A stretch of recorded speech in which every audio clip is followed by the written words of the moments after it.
Hello dear students, my self Ashutosh sir.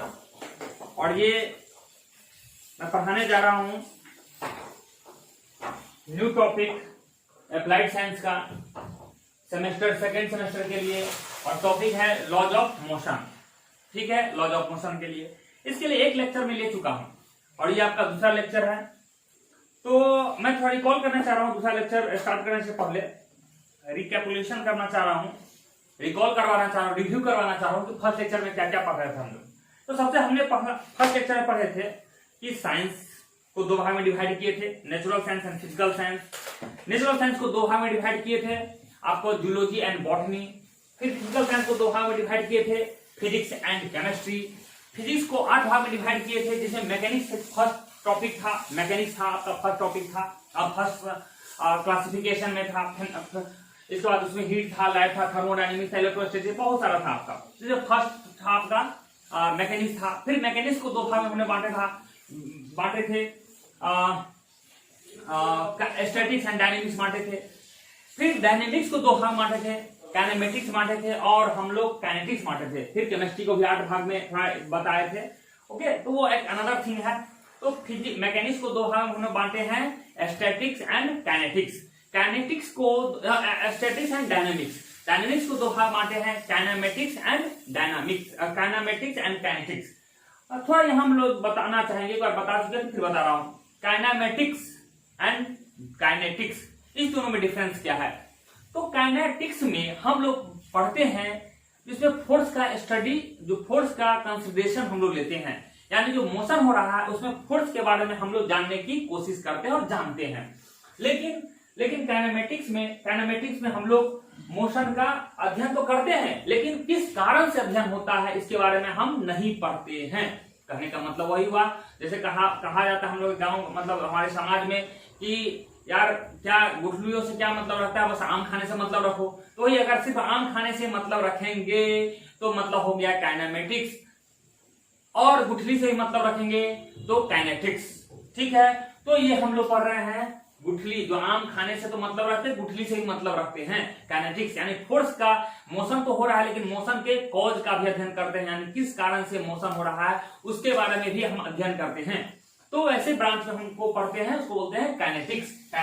तो उसमें हम लोग पढ़े थे लॉज ऑफ मोशन में, कुछ हम तो फर्स्ट लेक्चर में पढ़े थे। उसके बाद ये सब पढ़ने के बाद हम लोग कुछ सब बेसिक डेफिनेशंस पढ़े थे, जिसका इस्तेमाल इस चैप्टर में होता है। तो फर्स्ट इसमें पढ़े थे सब बेसिक डेफिनेशन। सबसे पहले मास के बारे में पढ़े थे कि मास क्या होता है। किसी भी बॉडी में सब्सटेंसेस है जो उसमें निहित होता है। किसी भी बॉडी में कुछ सब्सटेंसेस जो निहित होता है उसको क्या बोलते हैं? उसको बोलते हैं मास बोलते हैं। ये एक स्केलर क्वांटिटी है, इसका ऐसा यूनिट किलोग्राम होता है। सीजीएस यूनिट क्या होता है आपका? सीजीएस यूनिट ग्राम होता है। ओके, तो ये सब पढ़े थे। फिर डायमेंशन भी बताए थे। दूसरा टर्म हमने पढ़े थे वेट पढ़े थे। वेट पढ़े थे। वेट के बारे में बताए थे कि स्केलर की भाग SI सीजीएस एमके यूनिट सारा हम लोग चर्चा कर चुके हैं। नेक्स्ट हम लोग पढ़े थे फोर्स को पढ़े थे।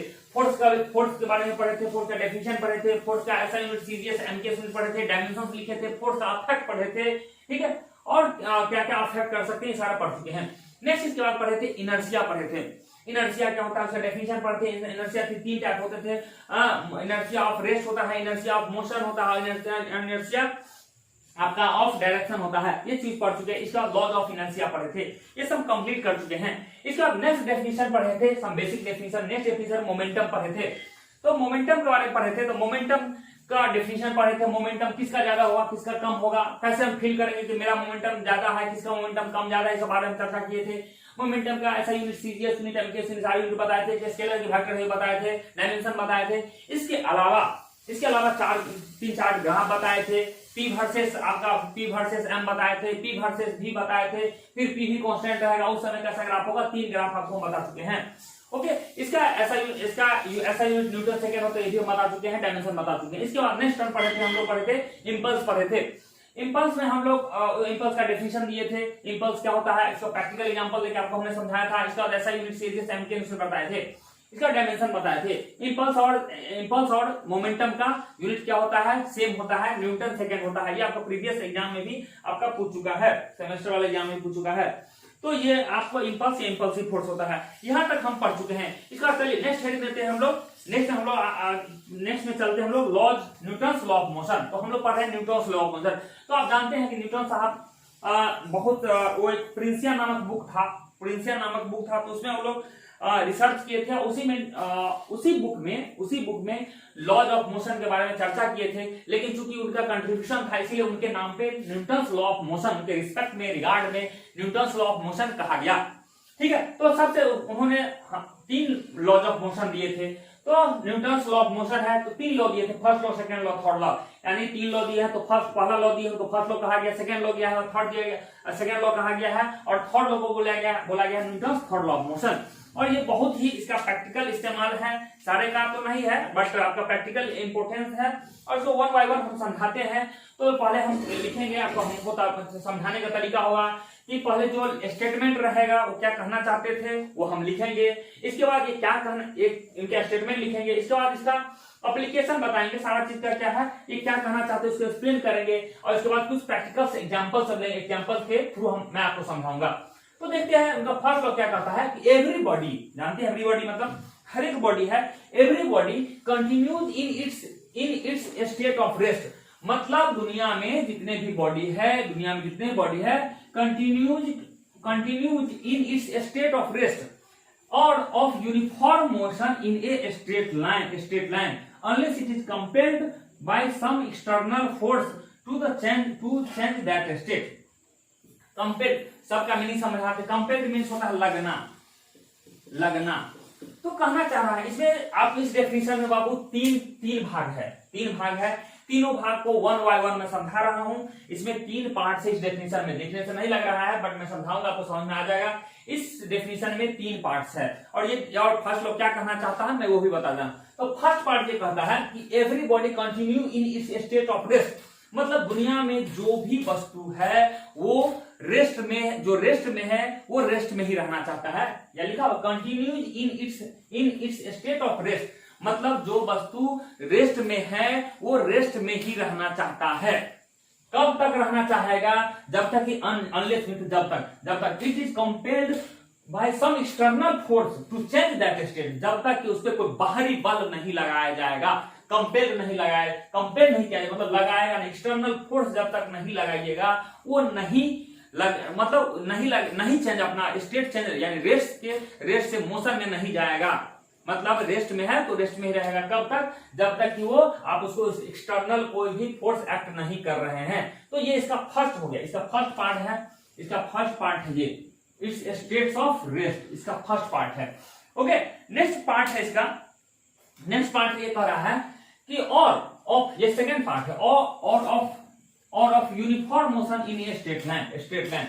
हालांकि इसमें भी 2 पार्ट है, मोशन में आ जाएगा और स्ट्रेट लाइन, ये 2 इसका 2 है और ये 3 समझिए। Motion in a straight line, इसी इसका 2 पार्ट है एक्चुअली में, 2 और 3 इसी में निहित है। 2 और 3 दोनों एक्सप्लेन कर रहा है। तो कह रहा है कि बॉडी जो मोशन में है वो मोशन में ही रहना चाहता है, वो भी किस पे? स्ट्रेट लाइन पे रहना चाहेगा, जब तक कि आप उस पर अनबैलेंस फोर्स नहीं लगाएंगे। मतलब देखिए मोशन में है तो मोशन में जो है वो रेस्ट में नहीं आएगा, मोशन में है वो मोशन में ही रहना चाहेगा, रेस्ट में नहीं आएगा उस समय तक जब तक कि आप उस पर फिर unless it is compelled by some external force to change that state. वो मोशन में है तो मोशन में ही रहना चाहेगा। लेकिन यहाँ मोशन में है तो 2 चीज हो सकता है सर। मोशन में आप स्ट्रेट लाइन तो बोल रहे हैं, तो वो स्ट्रेट लाइन में है, स्ट्रेट लाइन में ही रहना चाहेगा। तो वहां 2 चीज हो सकता है, उसका मैग्नीट्यूड चेंज कर सकता है। 5 मीटर पर सेकंड है तो 2 मीटर प्रति सेकंड पे नहीं आएगा। कब तक नहीं आएगा? जब तक कि आप उस पर एक्सटर्नल फोर्स नहीं लगाएंगे। होता भी है, आपको जो स्पीड कम करना रहता है, बाइक का कहीं रहता है तो आप ब्रेक लेते हैं, तो हालांकि वहां से बहुत सारे फोर्सेस एक्ट करते रहता है, एक्सटर्नल फोर्स लगते रहता है, फ्रिक्शन फोर्स लगता है, एयर रेसिस्टेंस लगता है, तो ऐसे भी छोड़ेंगे तो अपने आप वो स्लो हो जाएगा।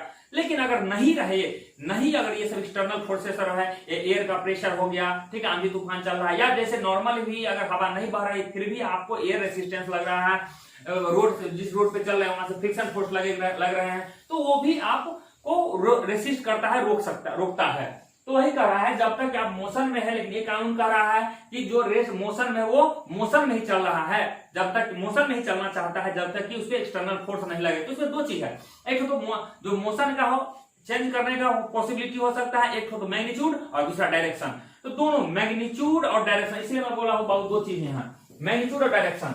डायरेक्शन इसमें आ गया, मैग्नीट्यूड इसमें आ गया। यूनिफॉर्म मोशन में रहना चाहेगा कब तक यूनिफॉर्म मोशन में जब रहना चाहेगा, जब तक कि आप उस पर अनबैलेंस एक्सटर्नल फोर्स नहीं लगाएंगे, कंपेल नहीं करेंगे। जैसे आप अनबैलेंस एक्सटर्नल फोर्स लगाएंगे तो वो उसका मोशन क्या हो जाएगा, चेंज हो जाएगा। और फिर उसी तरह डायरेक्शन भी चेंज हो सकता है, जब तक आप एक्सटर्नल फोर्स नहीं लगाएंगे उसका डायरेक्शन चेंज नहीं होगा।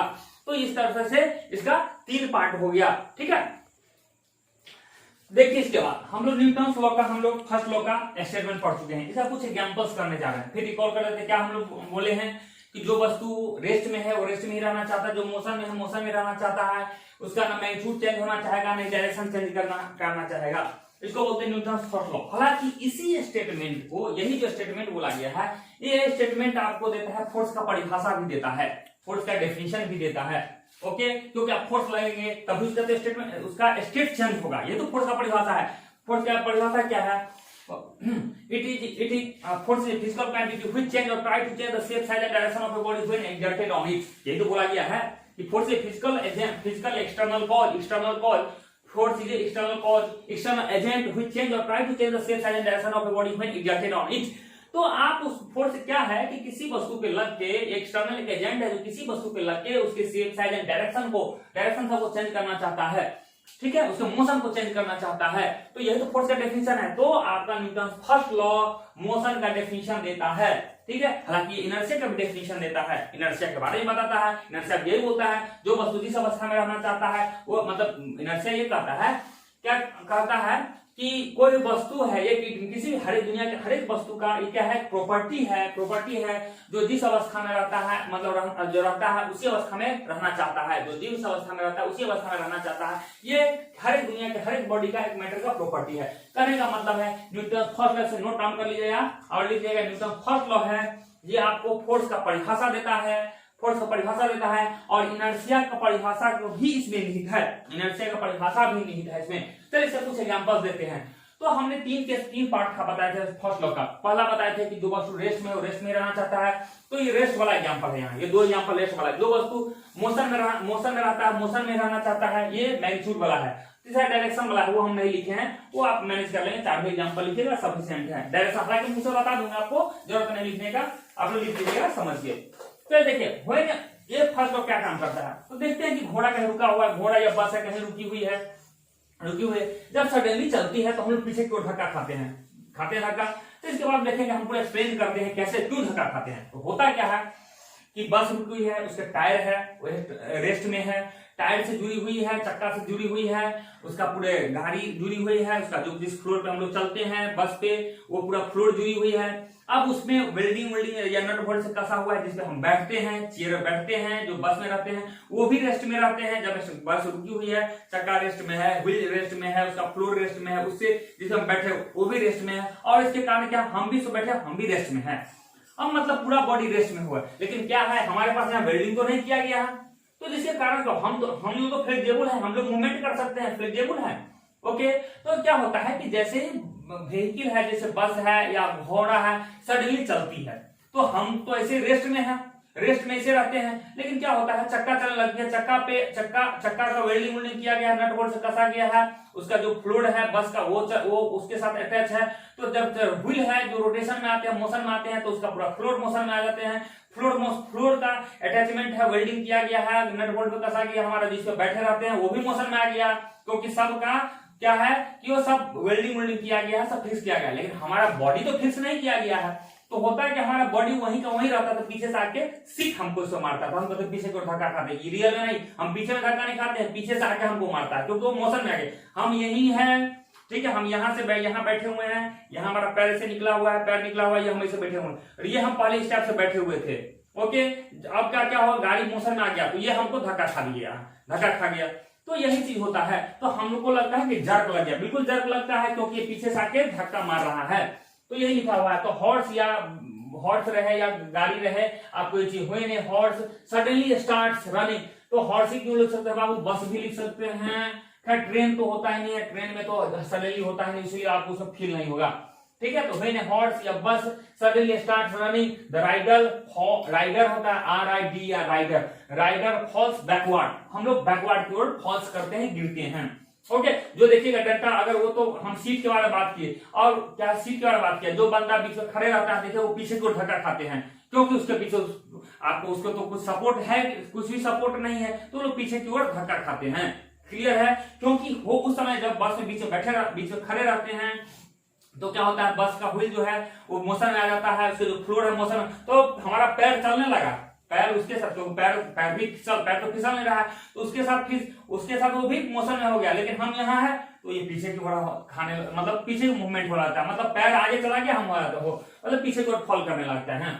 ओके, तो ये हो गया रेस्ट के पोर्शन है, यानी फर्स्ट जो पॉइंट था कि फर्स्ट पॉइंट था कि इनर्शिया ऑफ रेस्ट था, वो इनर्शिया ऑफ रेस्ट का ये चीज है। फिर ये भी हो, dust is remove from A hanging carpet bye beating it with A stick. क्या होता है, दो आदमी हम लोग पकड़ लेते हैं कंबल को, ब्लैंकेट को पकड़ लेते हैं, हालांकि रजाई समय करते हैं, ये आपका बेडशीट सब तो धो ही देते हैं, गंदा होता है तो, लेकिन कारपेट सब रहता है ज्यादा मोटा रहता है, धोते हैं, तो क्या करते हैं, दो आदमी पकड़ लेते हैं और उसको डंडा से पीटते हैं, तो उससे फॉल कर जाता है डस्ट। तो रियल में क्या हो रहा है, डस्ट कैसे गिरता है उसका पूरा मैकेनिज्म बताते हैं। डस्ट कैसे गिर रहा है कि दो बंदा पकड़े हुए हैं, उसके धुलकन उसमें फंसा हुआ है, धुलकन जैसे आप डंडा मारते हैं तो क्या होता है, वो आगे की मूवमेंट, तो धूल अपने आप पोजीशन से नीचे गिर जाता है, मतलब जो जहां है वहीं रहता है, वो अपना पोजीशन मूवमेंट, जो रजाई हो आगे की ओर या कारपेट है आगे की ओर बढ़ जाता है, वो नीचे गिर जाता है। फिर वो थोड़ा यहाँ आता होगा, यहाँ से गिर के यहाँ आता होगा, तब तक ये कंबल फिर यहाँ आता, फिर वो कैच कर लेता होगा, फिर दूसरी बार कर लेता और वो नीचे जा रहा, फिर आके कैच कर लेता, और फाइनली धीरे धीरे इस तरह से नीचे गिरते जाता है। मतलब ये कंबल इधर गया और जब तक वो गिरेगा तब तक वो बैक होकर आ जाता होगा। ठीक है, जैसे यहाँ गिर रहा है, कंबल गिर रहा है, यहाँ से सबसे टॉप लेवल से समझिए कि डस्ट पार्टिकल है वो गिरा, तब तक वो इधर से इधर आके गया, फिर कैच कर लिया, पकड़ लिया, फिर दोबारा बार मारे तो वहां से आ गया, फिर उसको कैच कर लिया, तो वो उतने जितने दूर में उतना जाना आना ना, उसमें तो डिस्टेंस वो कवर कर रहा है नीचे, तो उस ड्यूरेशन में नीचे जाता है, उसी तरह से धीरे धीरे वो सडनली सारा फॉल कर जाता है। तो यही चीज है कि मतलब ये कंडीशन क्या है, inertia of rest. Inertia of rest क्यों कर रहा है, क्योंकि रेस्ट में रहते हुए फिनोमेना हो रहा है, इसलिए इनर्शिया ऑफ रेस्ट। यह इनर्शिया ऑफ मोशन। तो क्या होता है, जब व्हेन हॉर्स या बस कह सकते हैं, व्हेन हॉर्स या बस रनिंग फास्ट सडनली स्टॉप्स, जब ये मोशन करते रहता है तो आपका बॉडी मोशन में रहता है, और जब सडनली रोका जाता है आप आगे की ओर धक्का खा लेते हैं, बिकॉज क्योंकि ये पोर्शन जो भी नीचे वाला पोर्शन है ये सब तो मोशन में है, लेकिन आपका क्या हो गया, ये पोर्शन मोशन में रहता है, लेकिन सडनली जब रोका जाता है ये पोर्शन रेस्ट में आ जाता है, लेकिन पूरा बॉडी क्या है, तो फ्लेक्सिबल है, ये तो मोशन में रहता है, तो मोशन में ही रहना चाहता है, इसलिए आप आगे की ओर धक्का खा जाते हैं। तो हॉर्स है, बस है, running fast suddenly stop, the rider is thrown forward, मतलब आप आगे की ओर फेंका जाते हैं। नेक्स्ट है a person getting out of a moving train और बस फॉल्स इन द फॉरवर्ड। सही बात है, जब आप रनिंग बस रहता है उसको आप जंप करते बाहर की ओर, रनिंग आउट करते हैं, बाहर निकल जाते हैं, तो आगे की ओर धक्का खा लेते हैं, बिकॉज अभी मोशन में रहते हैं और सडनली आप रेस्ट में आ जाते हैं, क्योंकि जैसे आप मोशन में रहते हैं ट्रेन पे बस पे तो मोशन में रहते हैं, आपको मोशन मिला हुआ रहता है, लेकिन जैसे आप फ्लोर पे जाते हैं जंप करके वो रेस्ट में रहता है, इसलिए आपको सडनली आपको मूवमेंट रहता है, आपको बॉडी से मोशन में रहता है, तो मोशन में रहना चाहते हैं, लेकिन आपने पिछला पैर को रेस्ट में ला दिया, पूरा बॉडी मोशन में, इसलिए आप आगे को धक्का खा जाते हैं और गिर जाते हैं। ओके, तो ये हो गया इनर्शिया ऑफ रेस्ट से दो एग्जांपल हुआ, इनर्शिया ऑफ मोशन से एग्जांपल हुआ, दो एग्जांपल इनर्शिया ऑफ डायरेक्शन से बता देते हैं। इनर्शिया ऑफ डायरेक्शन में देखते होंगे कि आप ये लीजिए, एक स्ट्रिंग लीजिए, एक रस्सी लीजिए, उसमें एक पत्थर बांधिए, घुमाइएगा, तो देखिएगा एक फोर्स अंदर की ओर लग के रहता है, तो आपको हाथ टाइट करना पड़ेगा, हाथ टाइट रहेगा, और जितना टाइट से आप फील भी कर सकते हैं, हाथ का टाइट रहता है, आपको क्या होता रहता है, फोर्स लगाना पड़ता है, हालांकि जो फोर्स लगा रहे हैं वही टेंशन फोर्स है, और वो सेंट्रीपिटल अंदर के सेंटर की ओर है। इसके बाद क्या होता है, देखिएगा जिस ऐसे घूमते हुए आ रहा है, इस पॉइंट पर छोड़िएगा तो इधर की टेंजेंट की ओर जाएगा, और इस पॉइंट पे छोड़िए इधर टेंजेंट की ओर जाएगा, इस पॉइंट पे छोड़िए इधर टेंजेंट की ओर जाएगा, यहाँ छोड़िए यहाँ, मतलब जिस पॉइंट पे छोड़िएगा उसके स्पर्श रेखा होते हुए एंड टेंजेंट के होते हुए जाता है। तो ये है इनर्शिया ऑफ डायरेक्शन है, इनर्शिया ऑफ डायरेक्शन का एग्जांपल है। ओके, जब तक आप अनबैलेंस्ड फोर्स नहीं लगाएंगे तो जिस अवस्था में, यानी वो डायरेक्शन उसका हमेशा टेंजेंट की डायरेक्शन रहता है, टेंजेंट की डायरेक्शन रहता है, उसको आप फोर्स लगाते रहते हैं, इसीलिए वो भागता नहीं, लेकिन जैसे आप छोड़ते हैं उस पर अनबैलेंस फोर्स नहीं लगाते हैं, अनबैलेंस फोर्स लगाते रहते हैं तो सेंटर जो रहता है, जैसे उसको छोड़ते हैं तो अपना पथ पे, जिस पथ पे जाना चाहता है उस पथ पे वो चला जाता है।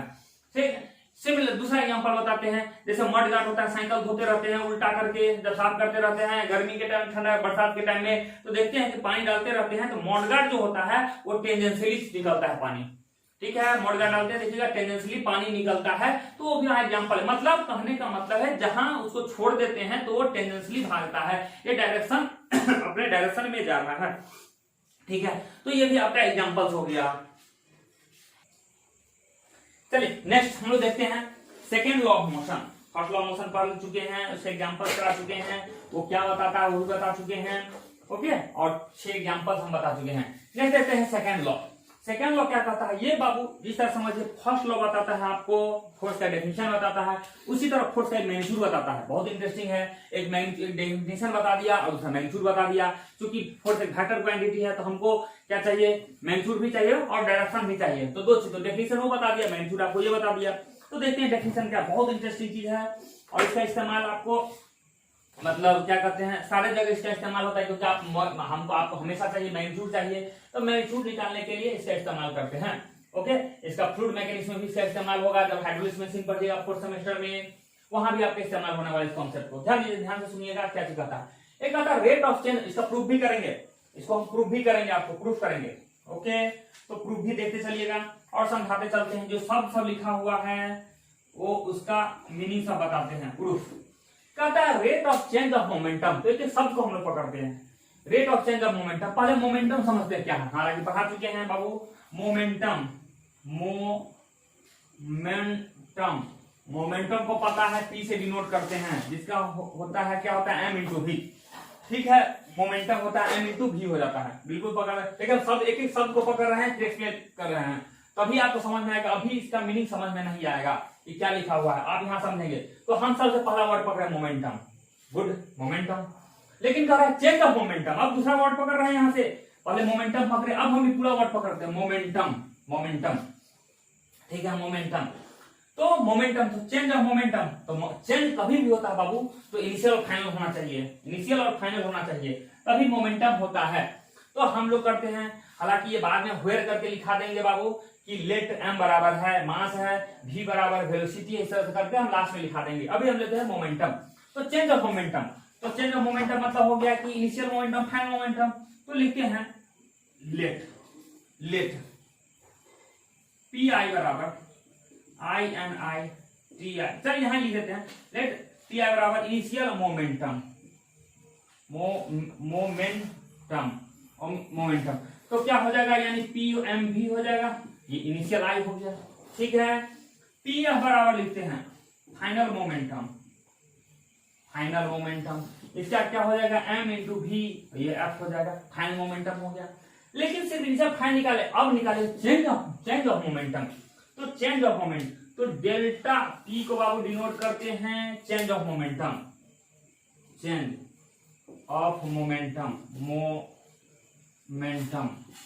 कभी भी याद रखेगा लाइफ में बाबू, चेंज कभी भी होगा तो डेल्टा उसके लिए सिंबल देते हैं, बड़ा डिफरेंस होगा डेल्टा होगा तो हम लोग देंगे चेंज ऑफ मोमेंटम के लिए डेल्टा, मतलब मोमेंट ये तो कुछ भी रह सकता है, चेंज कभी भी होगा डेल्टा इस्तेमाल करें। और कभी भी चेंज लिखिएगा तो हमेशा लिखिएगा फाइनल और माइनस इनिशियल लिखिएगा, तो यहां से क्या हो जाएगा, M V F minus M V I हो जाएगा, एम वी एफ हो जाएगा, एम वी आई हो जाएगा। हमको यहाँ जगह का प्रॉब्लम हो रहा है क्योंकि सेंटेंस भी हम नहीं हटा सकते हैं, थोड़ा समझिए। इस तरह से चेंज ऑफ मोमेंटम हो गया, यानी यहां तक इस शब्द को हम लिख लिए, मोमेंटम किसको बोलते हैं, इनिशियल मोमेंटम मान लिए, final momentum, change of momentum मान लिए। तो फाइनल मोमेंटम माइनस हमेशा चेंज होता है, तो फाइनल माइनस इनिशियल, फाइनल में से इनिशियल को माइनस कर दिए, उसके जगह पे हम लोग मास और वेलोसिटी के जो टर्म है वो लिख दिए। यानी यहां से हम लोग कर सकते हैं, लिख सकते हैं कि डेल्टा पी हो जाता है, क्या हो गया, मास हो जाएगा। और हम जानते हैं कि किसी भी बॉडी का मास, हम यहाँ मान के चलते हैं मास कांस्टेंट है, तो मास क्या हो जाएगा, एम हो जाएगा, वी एफ हो जाएगा और मास हो जाएगा वी आई हो जाएगा। तो इससे हम क्या कर सकते हैं, मास कॉमन ले सकते हैं, वी एफ लिख सकते हैं, माइनस वी आई लिख सकते हैं। लेकिन अब हम नेक्स्ट टर्म को पकड़ रहे हैं, यहाँ तक तो हम फाइनल पहुंचे, अब हम पकड़ते हैं तीसरा। तो देखिए 1 बाय 1 पकड़ रहे हैं, आपको सब समझ में आ जाएगा। पहला हमने मोमेंटम को पकड़ा है, दूसरा हमने पकड़ा है चेंज को पकड़े हैं, अब तीसरा हम पकड़ रहे हैं रेट ऑफ चेंज। अब तीसरा चीज यहां तक पकड़ रहे हैं, इस शब्द को एक ही साथ करके, एक शब्द को पकड़ के, ये हो गया rate of change of momentum. तो इसको रेट कभी भी होता है तो विथ रिस्पेक्ट टू टाइम होता है, तो rate of change of momentum, rate of change of momentum यानी हो गया del p by del t. ठीक है, ये है रेट ऑफ चेंज। मतलब विथ रिस्पेक्ट टू टाइम कर देते हैं तो बाबू तब रेट आ जाता है। सिर्फ मोमेंटम लिखेंगे तो डेल्टा पी आएगा, चेंज ऑफ मोमेंटम लिख देगा, चेंज ऑफ मोमेंटम हो गया तो क्या रेट, इसका मतलब ये हो गया डेल्टा टी हो गया, चेंज का मतलब ये हो गया डेल्टा हो गया, और मोमेंटम का मतलब ये हो गया, मतलब सारा शब्द इसमें आ गया है। तो ये हो गया, तो यही आपका कह रहा है rate of change of momentum, ये लिखा गया। तो इसके बदले में हम क्या लिख सकते हैं, इसको हम ये डेल्टा पी के जगह पे हम ये पुट कर सकते हैं। तो डेल्टा पी के जगह पे कर देंगे M V F minus V I, अब लिख सकते हैं डेल्टा टी लिख सकते हैं। क्लियर है? तो यहां से हम लोग ये कर सकते हैं, लिख सकते हैं एम, इसको क्या लिख सकते हैं delta we by delta T. और हम लोग पढ़े हैं मैकेनिक्स में फर्स्ट चैप्टर जो पढ़े थे, delta we by delta T क्या होता है, एक्सेलरेशन होता है, तो एक्सेलरेशन होता है, पढ़ चुके हैं। तो इसको लिख सकते हैं मास इनटू एक्सेलरेशन लिख सकते हैं। तो यानी हो गया, यहां से ये निकला ये rate of change of momentum,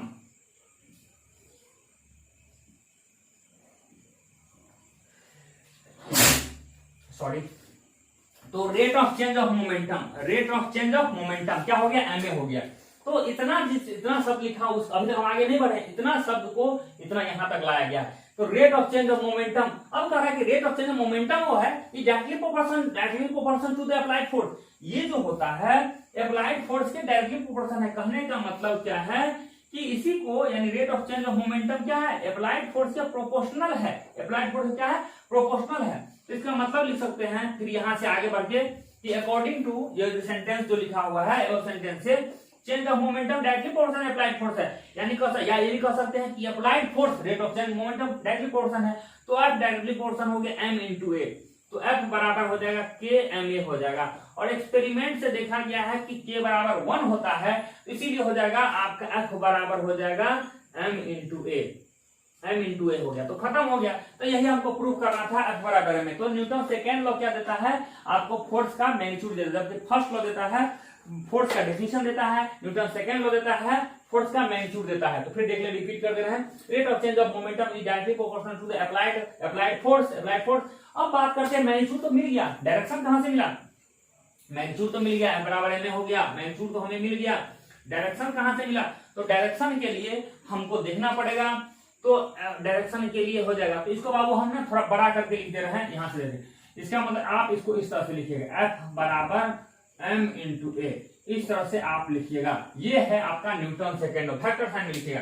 तो डायरेक्शन कहां से कैसे पता चलेगा, तो डायरेक्शन वही होगा जो ये कह सकते हैं, फोर्स का डायरेक्शन क्या होगा, जो एक्सेलरेशन का डायरेक्शन होगा। फिर रिपीट कर रहे हैं, फोर्स का डायरेक्शन वही होगा जो एक्सेलरेशन का डायरेक्शन होगा, और एक्सेलरेशन का डायरेक्शन वही होगा जो चेंज ऑफ मैग्नीट्यूड का डायरेक्शन, चेंज ऑफ क्या, वेलोसिटी का डायरेक्शन होगा। चेंज ऑफ वेलोसिटी का डायरेक्शन होगा, यही हो चेंज ऑफ वेलोसिटी, यानी चेंज ऑफ वेलोसिटी का वही डायरेक्शन होगा जो चेंज ऑफ मोमेंटम का डायरेक्शन। क्योंकि चेंज ऑफ वेलोसिटी तो चेंज ऑफ मोमेंटम है, वही तो लिखा गया है कि the direction of applied force is in the direction of change of momentum. यही है मतलब, इसका जो डायरेक्शन होगा, इसका ए का जो डायरेक्शन होगा वही चेंज ऑफ वेलोसिटी का डायरेक्शन, चेंज ऑफ वेलोसिटी का डायरेक्शन वही होगा जो चेंज ऑफ मोमेंटम का होगा। तो वही लिख दिए हैं कि जो अप्लाइड फोर्स का जो डायरेक्शन होगा, direction of the applied force is in the direction of change of momentum. Momentum के डायरेक्शन में अप्लाइड फोर्स का डायरेक्शन होगा।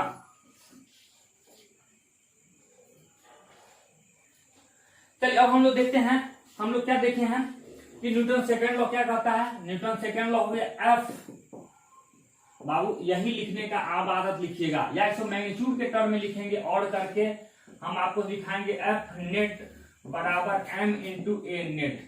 बाबू ये इसलिए लिख रहे हैं, इसका इसी तरह आप लिखिएगा, आप आदत बना लीजिए, इसी तरह से लिखिएगा। इसको हम यूज करेंगे F वेक्टर के साइन ऐसे लिखिए और मैग्नीट्यूड के टर्म में इस तरह लिखिए, F नेट बराबर m इंटू ए नेट। क्यों लिख रहे हैं, इसका इस्तेमाल करेंगे, आपको समझ में आ जाएगा। ओके, तो यही हुआ न्यूटन सेकेंड लॉ। अब क्या होता है कि हम एक न्यूटन किसको डिफाइन करेंगे, हम चाहते हैं डिफिनेशन है एक न्यूटन का, एक न्यूटन को डिफाइन करना चाह रहे हैं, एक न्यूटन का डेफिनेशन देना चाह रहे हैं। एक न्यूटन का कैसे डिफाइन करेंगे, तो चूंकि हम एक न्यूटन यानी एक होना चाहिए, न्यूटन होना चाहिए, तो 1 न्यूटन क्या होगा, जब 1 किलोग्राम मास पे 1 न्यूटन का फोर्स, 1 न्यूटन का अगर एक्सेलेरेशन प्रोड्यूस करेंगे तो उसको 1 न्यूटन बोलेंगे, समझ। तो 1 न्यूटन, ये 1 कब होगा, जब ये भी 1 हो ये भी 1 हो।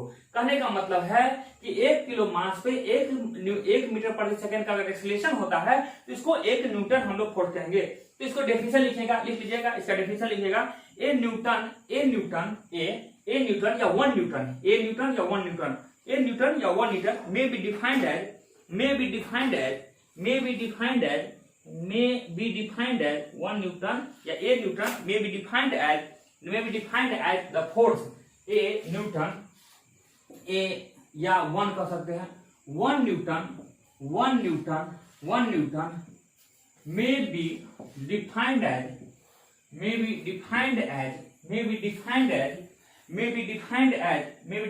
the force while means होता है जबकि, while acting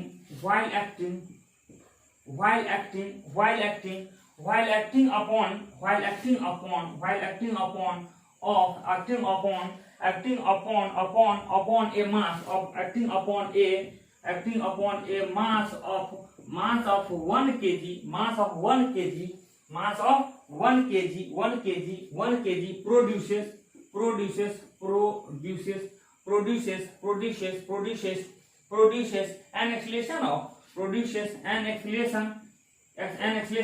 produces an acceleration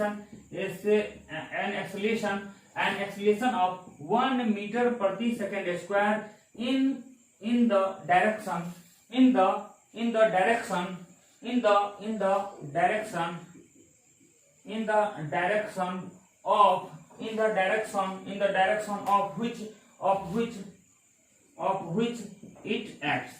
in the direction of which it acts, तो ये हो गया। कहने का मतलब है कि आपको अगर मास हो जाए, इसका एक्सप्लेनेशन हो गया, एक्सप्लेनेशन क्या हो गया कि इफ मास बराबर 1 लेंगे एंड एक्सेलरेशन बराबर 1 लेंगे तो फोर्स क्या हो जाएगा, 1 गुने 1 बराबर 1 न्यूटन हो जाएगा। क्लियर है, ये 1 मीटर स्क्वायर हो जाएगा और ये 1 किलोग्राम हो गया। कहने का मतलब है कि आपको 1 केजी हो गया और ये 1 मीटर प्रति सेकंड स्क्वायर हो गया। तो फोर्स उस समय आपको मतलब 1 केजी मास पे 1 न्यूटन प्रति सेकंड का अगर एक्सेलरेशन पैदा करते हैं तो उस समय जो फोर्स लग रहा होगा वो आपको 1 न्यूटन लग रहा होगा। चलिए हम लोग देखते हैं फिर सेकंड लॉ का थोड़ा और भी इलेबोरेट कर रहे हैं। तो यहां से F बराबर ma हमने देखा है, F बराबर ma। तो यहां से एक बात तो कंक्लूजन ड्रॉ होता है, कंक्लूजन निकलता है कि एक पहला बात होता है कि इफ कि a बराबर अगर 0 हो, मान के चलिए कि a बराबर 0 हो, एक्सेलरेशन 0 हो, तो ये इंप्लाइज क्या करता है, F बराबर क्या हो जाएगा, F क्या हो जाएगा, मास तो कभी भी किसी वस्तु का 0 नहीं होता है, लेकिन एक्सेलरेशन 0 है मतलब फोर्स 0 है। कहने का मतलब है कि इफ अगर a 0 हो गया, a 0 है तो एक्सेलरेशन 0 होगा, मतलब a 0 है तो एक्सेलरेशन 0 होगा। तो ये कुछ लगता नहीं है कैसा कि फर्स्ट नियम से ऐसा है, फर्स्ट नियम में ऐसा था, एक्सेलरेशन 0 कब होगा, एक्सेलरेशन 0 कब होता है, एक्सेलरेशन 0 होने के दो केस है, या तो बॉडी रेस्ट में हो, एक्सेलरेशन 0 कब हो जाएगा, या तो बॉडी क्या है आइदर आइदर वेलोसिटी क्या हो जाए 0 हो जाए, या वेलोसिटी क्या हो जाए कांस्टेंट से मोशन करते रहा हो। तो इसका भी डिफरेंशिएशन करेंगे एक्सेलरेशन तो वो भी 0 हो जाएगा, और ये dv बाय कांस्टेंट का भी डिफरेंशिएशन कर दे एक्सेलरेशन, ये भी 0 हो जाए, कांस्टेंट का डिफरेंस 0। इस केस में भी आपको फोर्स मिल रहा है 0 और इस केस में भी फोर्स मिल रहा है 0, क्योंकि एक्सेलरेशन 0 है। तो कहने का मतलब है कि अगर रेस्ट में है बॉडी फिर भी फोर्स 0 लग रहा है, और कांस्टेंट वेलोसिटी का मतलब क्या हो गया कि उसका मैग्नीट्यूड भी कांस्टेंट होगा। कांस्टेंट आप इस तरह से लिखते हैं, हमको आदत है, आप लोग देख लीजिएगा, डायरेक्शन भी कांस्टेंट है, मतलब ना तो डायरेक्शन चेंज हो रहा है और नहीं मैग्नीट्यूड चेंज हो रहा है, तो इसका मतलब उस बॉडी पे फोर्स क्या होगा 0 होगा।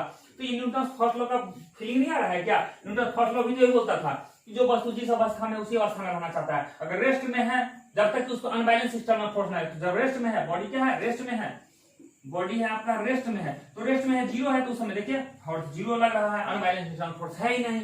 अगर बॉडी कांस्टेंट यानी तो नहीं डायरेक्शन चेंज हो रहा है, मतलब नहीं तो उसका मैग्नीट्यूड चेंज हो रहा है और नहीं डायरेक्शन चेंज हो रहा है, तो उस समय भी इस पे फोर्स जीरो रहेगा, क्योंकि ये अगर चेंज करना चाहते हैं तो फोर्स भी लगाना पड़ेगा। मतलब न्यूटन सेकेंड लॉ में ही फर्स्ट लॉ का भी फीलिंग आता है, यहां से ये पता चलता है। ठीक है, नेक्स्ट इसके बाद हम लोग देखते हैं कुछ इसका इलस्ट्रेशन सब, मतलब इसके कुछ एग्जांपल सब देखते हैं। तो इसके एग्जांपल्स क्या होता है कि जैसे कोई क्रिकेट प्लेयर है, जो कोई क्रिकेट प्लेयर है जब कोई बॉल को खींचता है तो क्या होता है, वो पीछे की ओर पीछे की ओर खींचता है। तो ये भी आपका न्यूटन सेकंड लॉ आता है, इसमें न्यूटन सेकंड लॉ का है। ठीक है, क्योंकि उसका क्या होता है कि उसका जो है एक्सेलेरेशन को यानी मोमेंटम को, जो भी बॉल आ रहा है जिसको मोमेंटम, उसको स्लोली वो चेंज कर रहा है। तो उसको अगर सडनली रोक दे दिया जाए तो उसमें बहुत ज्यादा इंपैक्ट लगेगा, बहुत ज्यादा फोर्स लगेगा। तो उसके फोर्स के इफेक्ट को क्या करता है, वो कम करने के लिए उसके डायरेक्शन में, उसके बॉल के डायरेक्शन में जैसे फोर्स लगता है उसी डायरेक्शन में उसको क्या करता है, पीछे के हाथ खींचता है। तो उसके इफेक्ट को कम करते हैं, मोमेंटम हम लोग जीरो लाते हैं, यानी एक्सेलरेशन को जीरो ला रहे हैं, यानी मोमेंटम को हम लोग जीरो कर रहे हैं, तो हमको कम इंपैक्ट लगता है। ओके, नेक्स्ट क्या है, इसका एग्जांपल है कि vehicles are fitted with spring system. जितने व्हीकल सब देखते हैं, जितने फोर व्हीलर है या ट्रेन सब है, जितने भी स्प्रिंग सिस्टम को लगाया जाता है, क्योंकि आपके जो फोर्सेस हैं, फोर्स जो लग रहे हैं उसको क्या कर रहे हैं, इंपैक्ट को कम कर रहे हैं। आपको वो रिसीविंग, जो आप जर्क दे रहे हैं, जो धक्का दे रहे हैं, उसको क्या कर रहा है, उसको क्या करता है, रिसीव कर रहा है। जैसे क्रिकेट से बॉल मतलब बैट मार रहे हैं तो उसके जो बॉल आगे आता है उसको जर्क देके, उसको जर्क नहीं देके सडनली आपको स्लोली अपने हाथ को पीछे के खींचते हैं, तो उससे जर्क को आप कम करते हैं। न्यूटन सेकंड लॉ से आंसर कर रहा है। फिर जो है बॉगी सब बना हो, ट्रेन सब बना हो, उसमें स्प्रिंग हम लोग इस्तेमाल करते हैं सो दैट कि जर्क जो है, जर्क को क्या करता है, वो रेसिस्ट करता है, रोकने का काम करता है। तो ट्रेन में भी करते हैं, बस में भी करते हैं, बाइक में भी इस्तेमाल करते हैं। ठीक है, इसी तरह देख रहे हैं न्यूटन सेकंड लॉ क्या है कि अगर हम किसी कोई भी रिजिड वॉल है, कोई भी चीज आप टकराते हैं तो देखते हैं कि आपको बहुत ज्यादा एक्सेस अमाउंट ऑफ में चोट लगता है। तो ये सब क्या है आपका न्यूटन सेकंड लॉ है। ठीक है, न्यूटन सेकंड लॉ का एक्सप्लेनेशन होता है। नेक्स्ट एक्सप्लेनेशन क्या है देखते हैं को अगर आपके पास सेम वेलोसिटी से क्रिकेट बॉल आ रहा है और एक टेनिस बॉल आ रहा है, तो देखते हैं क्रिकेट बॉल में ज्यादा हर्ट करता है, ज्यादा चोट लगता है, लेकिन टेनिस बॉल में आपको कम चोट लगता है, फिर हर्ट कम होते हैं। बिकॉज क्यों होते हैं, क्योंकि इसका मोमेंटम कम है। मोमेंटम क्यों है, कम है कि टेनिस बॉल का होता है, टेनिस बॉल जो होता है, टेबल टेनिस भी होता है, लॉन टेनिस, दो टाइप का टेनिस होता है। टेबल पे खेलते हो टेबल टेनिस होता है, लॉन टेनिस होता है। तो जो होता है टेबल टेनिस का मास कम होता है, इसका मोमेंटम कम होता है, तो आपको कम हर्ट करता है। इस तरह से हम लोग एग्जांपल है नेक्स्ट एग्जांपल लेते हैं। देखते हैं जब रनिंग करते हैं तो जंप करने से हाई जंप में ज्यादा होता है, लॉन्ग जंप में ज्यादा होता है, हाई जंप में तो कम होता है।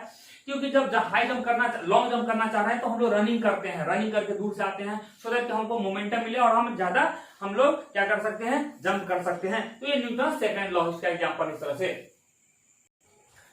ओके, न्यूटन थर्ड लॉ देखिए, थर्ड लॉ क्या कहता है। Third law correct to every action there equal and opposite reaction कह रहा है। हालांकि ये सेंटेंस एग्जैक्ट बढ़िया नहीं है, आपका एससी वर्मा का बुक है उसमें बहुत परफेक्ट डेफिनेशन दिया है, ये इसमें कुछ ना कुछ त्रुटि है, बट ठीक है, आपके काम चला, ऐसा नहीं क्योंकि आपके नंबर कोई काटने जा रहा है, कुछ है।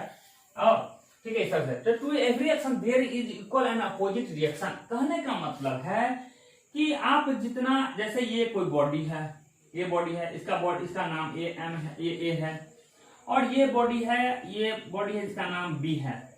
ये वेलोसिटी से जा रहा है, ये रुका हुआ है, ठीक है, रेस्ट में है, वेलोसिटी 0 है, इसे जाके टकराएगा, तो ए बी से टकराएगा, तो क्या होगा, इस पे कोई फोर्स लगेगा इस तरह से।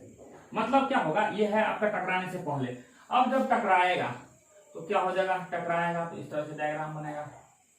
तो ये ए है, ये बी है, अब कौन किस पे क्या फोर्स लगाएगा, ठीक है, ये टकराएगा, ये वेलोसिटी 0 है, ये मोशन में,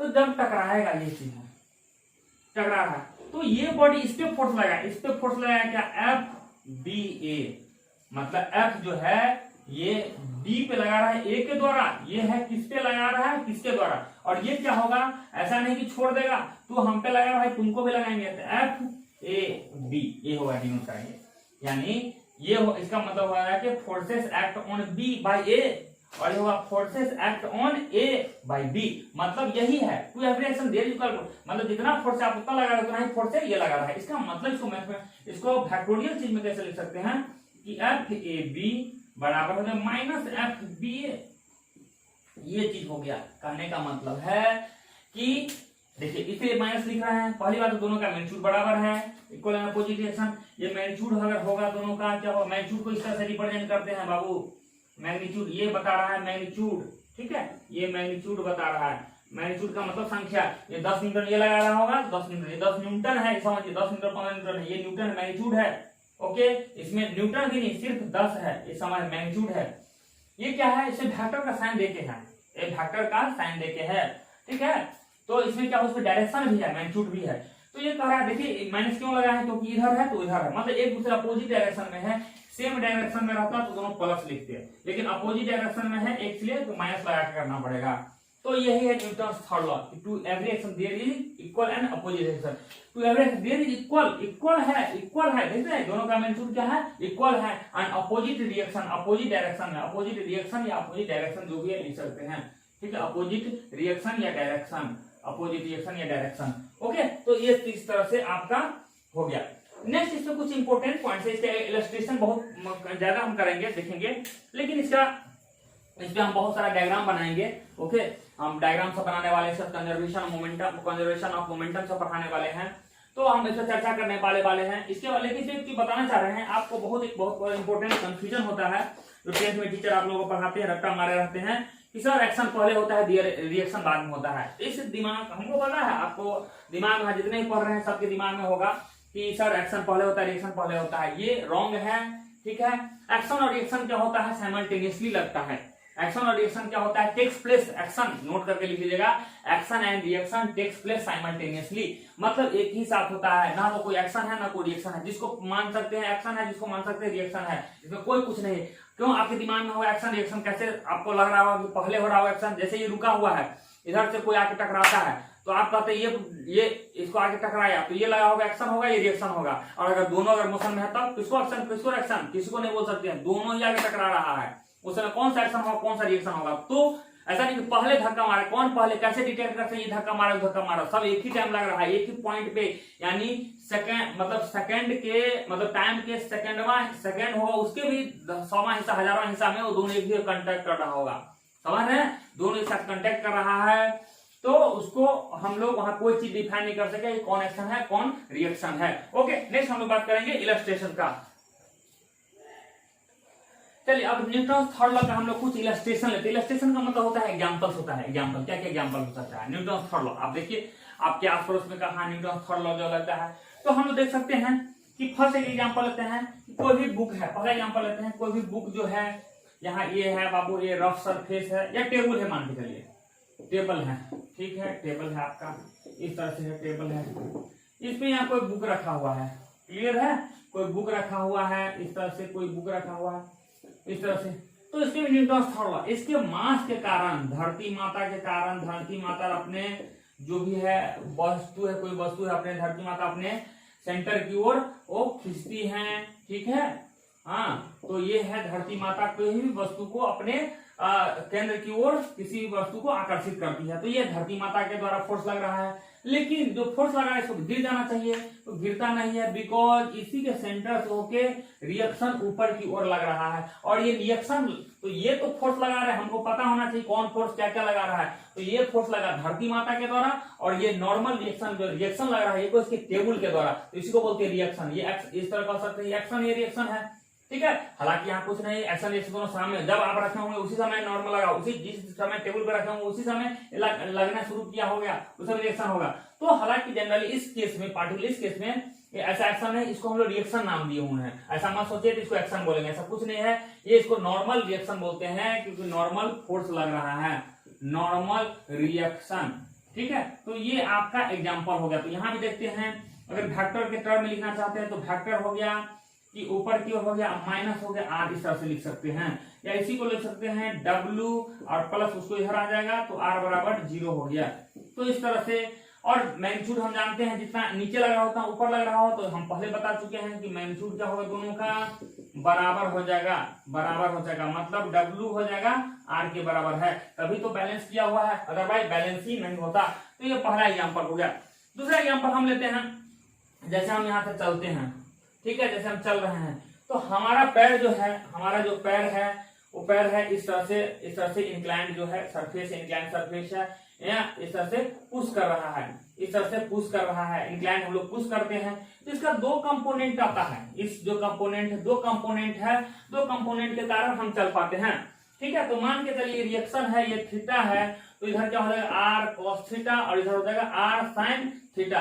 तो इसका जो कंपोनेंट है आर साइन हमारे ये वेट को बैलेंस करता है और ये लगाता है जो हम जिसके कारण आगे मूवमेंट कर देते हैं, जिसके कारण क्या होते हैं मूवमेंट करते हैं। ये हमारे बॉडी के वेट को बैलेंस करता है और इसके कारण से हम क्या होते हैं मूवमेंट आगे करते हैं। तो ये न्यूटन सेकंड लॉ है। तीसरा क्या होता है देखते हैं, एग्जांपल देते हैं कि जैसे हम बोट पे रहते हैं और नदी के किनारे जाते हैं, जब हम लोग पीछे जितने ही फोर्स धकेलते हैं उतने ही फोर्स से हम लोग आगे की ओर मतलब देखते हैं, जब जंप करने लगते हैं बहुत जोर से पीछे की ओर धकेलते हैं। क्यों धकेलते हैं? क्योंकि हमको पता है जितने फोर्स से धकेलेंगे उतने ही ज्यादा हम आगे जंप करेंगे। तो ये आप न्यूटन सेकंड लॉ है। उतने ही से देख रहे हैं, जितने से आप जोर से एग्जांपल है, जितने जोर से आप किसी को मारेंगे उतने जोर से आपको भी उतने चोट लाएंगे। तो ये भी आपका न्यूटन थर्ड लॉ सब है। देखते हैं फिर नेक्स्ट एग्जांपल बता रहे हैं, जो वाटर में आप स्विमिंग करते हैं तो जितने ही फोर्स से आप पानी को पीछे की ओर धकेलेंगे उतने ही ज्यादा फोर्स से आप आगे की ओर जाते हैं। फिर नाव खेते हैं, जितने फास्ट जितने फोर्स ज्यादा आप लगाते हैं उतने ही ज्यादा से आप आगे की ओर जाते हैं। ये सब कुछ न्यूटन थर्ड लॉ का, ये सब न्यूटन थर्ड लॉ का कुछ आपका एग्जांपल सब है।